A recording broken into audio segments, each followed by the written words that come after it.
Vereador Bortola.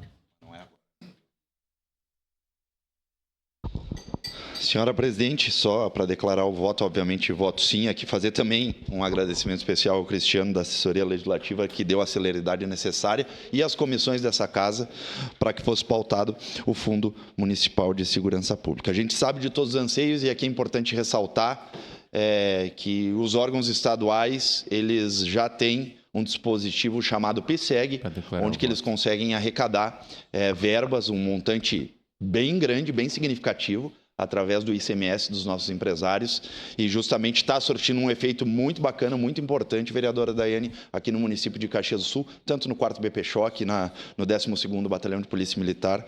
Então, aqui a gente quer reforçar que também não deixaremos as pautas ou melhor dizendo, os batalhões que pertencem ao nosso município desguarnecidos, que a gente também faz toda essa articulação, mas a Guarda Municipal ela estava necessitada de um fundo municipal que aportasse dinheiro e a gente conseguisse dar condições melhores de trabalho para os guardas municipais. Então, por isso, do Fundo Municipal de Segurança Pública e Proteção Social. Seria isso, presidente. Obrigado e voto sim.